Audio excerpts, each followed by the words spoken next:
I thought my best friend was supporting me through my divorce, comforting me with late night calls and kind words, until I found out she had been secretly dating my ex-husband the whole time and was using my pain as a way to hide their relationship. And for 20 years, she'd been my best friend, the kind who take 3 days to text back and show up late to everything. But suddenly, during the worst period of my life, she became perfectly available. Every sob session at 2 a.m., every wine-soaked rant about Mark, every pathetic moment when I wondered if I'd made a mistake leaving him. "You did the right thing," she'd say, her voice honey smooth through the phone. "He wasn't appreciating you. You deserve so much better." God, I was so desperate for validation that never questioned why she suddenly cared so much. The divorce wasn't even my idea at first. Mark and I had been struggling, sure. 15 years of marriage, 2 kids, and somewhere along the way we'd become roommates who shared a mortgage. But it was Sarah who planted the seeds during our coffee dates. "You seem so unhappy," she'd observed one morning, stirring her lat thoughtfully. "When was the last time Mark made you feel special?" I couldn't remember. That should have been my furning sign about my own failures, not his. But Sarah was so convincing, so supportive. She helped me see all the ways I was settling. The way he'd gained weight. How he spent weekends watching sports instead of planning romantic getaways. The predictable routine of our life. "Life's too short," she'd said. "You're 42, not dead. You could still find real passion." So I started believing I deserved more. Started noticing other men at the gym, at work, at the kids' school events. Started imagining a different feat where someone would sweep me off my feet like in those books Sarah was always recommending. The flirtation with Connor from my spin class seemed harmless at first. He was everything Mark wasn't. Spontaneous, athletic. He noticed when I got my hair done. He texted me funny memes during the day. He made me feel 25 again. "You're glowing," Sarah said when I told her about him. "This is exactly what you need. A reminder that you're still desirable."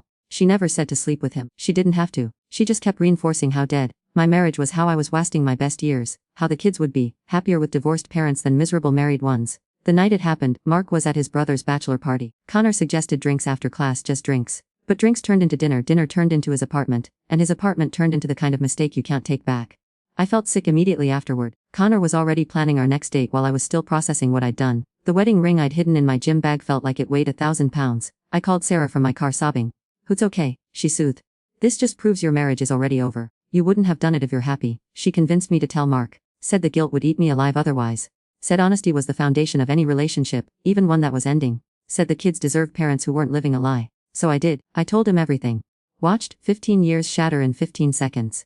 "Get out," was all he said. Sarah was there with wine and tissues within an hour. She helped me pack. Let me stay in her guest room. Held my hand through the lawyer meetings. Never once judged me for what I'd done. "Mark's not blameless," she'd remind me whenever the guilt got too heavy. "He let the marriage too." For 6 months, she was my lifeline. She'd text me motivational quotes every morning. Show up with ice cream on the bad days. Take the kids when I couldn't get out of bed. She even handled pickup and drop off so Mark and I wouldn't have to see each other. "I'm being Switzerland," she'd joke. Completely neutral. The kids struggled. Emma, 14, stopped talking to me entirely. Josh, 11, started acting out at school. But Sarah assured me they'd adjust. "Kids are resilient," she said. "Better to see you happy than trapped." But except I wasn't happy. Connor lasted exactly 3 weeks after I was officially single. Turns out the thrill was in the forbidden, not the relationship. Dating a two was a nightmare of ghosting and game playing. The house felt empty. The kids barely tolerated their weekends with me. But Sarah was always there, always available, always ready with wine and wisdom. "Healing takes time," she'd say. "You're so brave for choosing yourself." 6 months into the divorce proceedings I started noticing things. Sarah had a new glow about her. She'd lost weight, started wearing makeup to our coffee dates, bought a whole new wardrobe. "You inspire me," she said when I commented. "Seeing you take control of life makes me want to do the same." She started being cagey about her evenings, canceling plans last minute. Her phone would buzz constantly when we were together, and she'd smile at the screen before flipping it over. "Just work stuff," she'd say. I was happy for her. After years of failed relationships, she deserved someone good. I even joked that she should date Mark since she already knew all his flaws. She laughed so hard she spilled her wine. "Can you imagine?" she gasped. "That would be so weird." "Yeah, weird." The universe started dropping hints I was too dense to catch. Mark's lawyer suddenly stopped pushing for full custody. Mark stopped fighting about the house. Mark seemed almost pleasant during kid exchanges, according to Sarah's reports. "He must be seeing someone, i.e. night. He seems happier." Sarah just nodded, refilling my wine glass. "Good for him. You both deserve to move on." There were other signs. Sarah knew Mark had taken the kids to Disney World before I did. She accidentally mentioned his truck before he'd picked them up in it. She had a hickey she tried to cover with concealer that looked exactly like the ones Mark used to leave on my neck. But I was too wrapped up in my own misery to connect the dots. Too grateful for her friendship to anything. Too broken to think straight. The truth came out because of a stomach bug. Josh got sick at school, and they couldn't reach me because I was in a client meeting. They called Mark, but he didn't answer either. Finally, they tried Sarah, who was listed as an emergency contact. She answered on Mark's phone. The school secretary told me this when I called back, confused about why Sarah had picked up Josh. "She said she was with your ex-husband and could bring Josh to his house," the secretary explained. I hoped that was okay. I drove to Mark's house in a daze. Sarah's car was in the driveway. Through the window I could see her bringing Josh soup. Mark rubbing her back as she leaned over to check his temperature. They looked like a family. My key still worked. They hadn't heard me over Josh's cartoons. I stood in the doorway of what used to be my living room, watching my best friend play Wasan in my ex-husband's house. Sarah saw me first, the color drained from her face. I can explain, she started. But really, what was there to explain? The pictures on the mantle told the whole story. Sarah and Mark at the beach. Sarah and Mark with my kids at Christmas. Sarah and Mark looking at each other the way he used to look at me. The Christmas photo was dated 3 months ago. We'd barely been separated 6 months at that point. How long? I asked. Mark stood up, putting himself between Sarah and me like I was dangerous. Like I was the betrayer here. Does it matter? He said quietly. It did. It mattered so much I couldn't breathe. Sarah's eyes filled with tears. Who never meant for it to happen. Never meant for what to happen. The late night talks where she probably ran straight to his arms. The coffee dates where she gathered intelligence about my mental state. The supportive friend act while she was sleeping in my bed with my husband. The divorce was your idea. Mark said. You're the one who cheated. You're the one who left. He was right, but he didn't know how much Sarah had helped that along, did he? Or maybe he did. Maybe they'd planned it together. Maybe every supportive word had been designed to push me toward Connor, toward confession, toward clearing the path for them. Mom. Josh's weak voice from the couch. Why are you here? I couldn't answer. Couldn't explain that Aunt Sarah wasn't really an aunt anymore. That the woman bringing him soup had been dating his father while pretending to be my savior. I left. What else could I do? The full truth came out in pieces, each revelation worse than the last. Emma knew.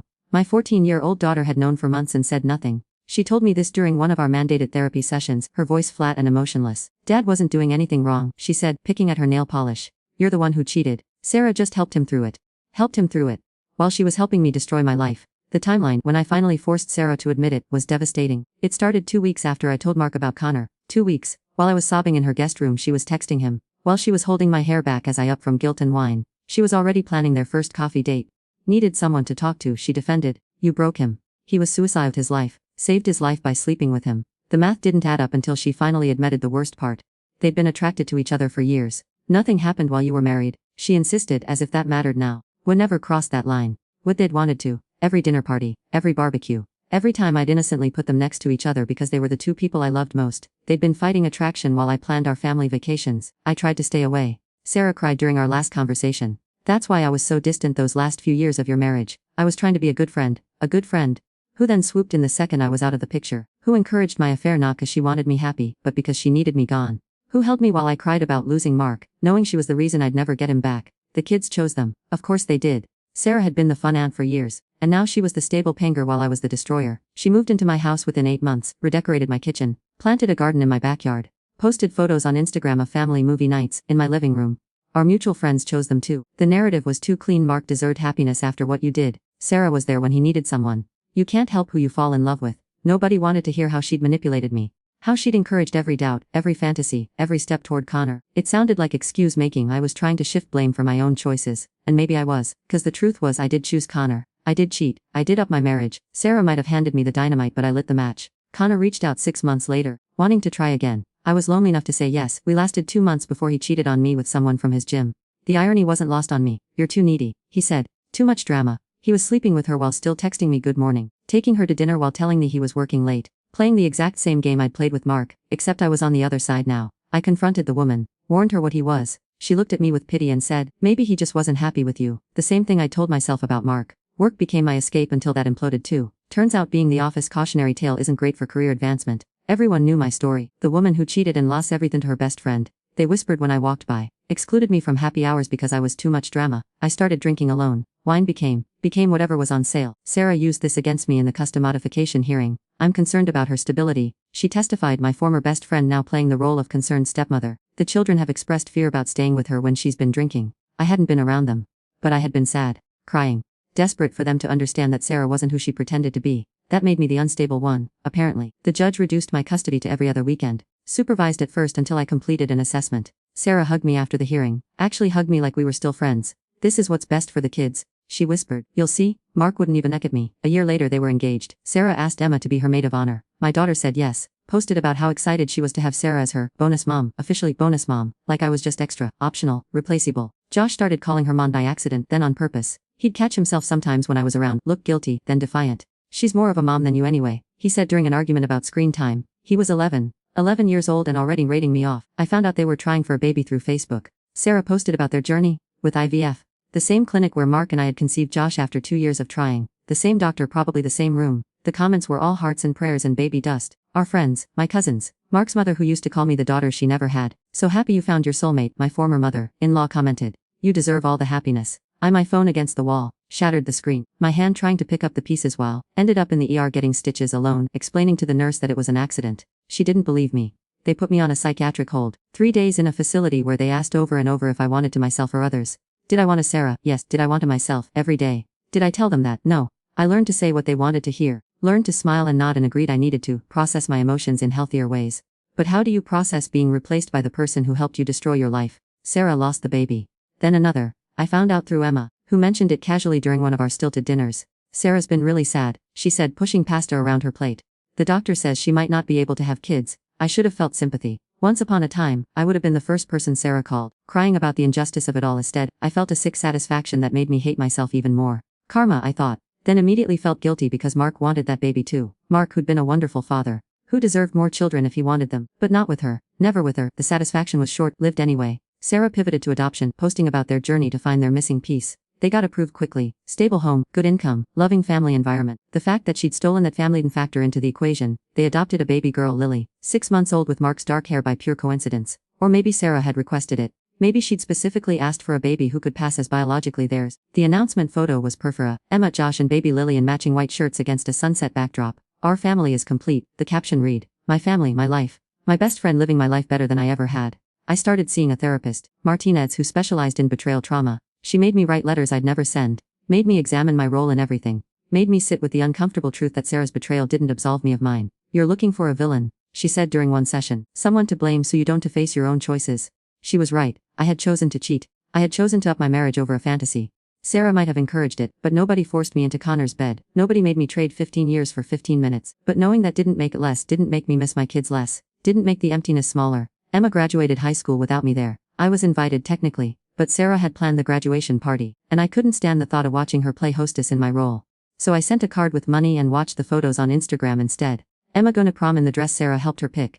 Emma at college orientation with Sarah and Mark. Emma calling Sarah first when she got into her dream school. Josh made varsity soccer. Sarah was the team mom. She organized the fundraisers and carpools and team dinners. She cheered from the sidelines wearing a jersey with Josh's bonus mom on the back. A joke that wasn't funny. A claim that wasn't subtle. I went to one game. Sat alone on the visitor's side. Josh saw me and missed an easy goal. The coach benched him and I heard him tell a teammate it was because his crazy mom showed up. I never went to another game. Time passed in a blur of word and wondering how I'd gotten everything so wrong. Other people moved on from divorces, found new love, rebuilt. But I was stuck in the before, when I had everything and it away for nothing. Connor got married. To the woman he'd cheated on me with. She was pregnant in their wedding photos, glowing and proud. He looked at her the way Mark used to look at me, then the way he looked at Sarah.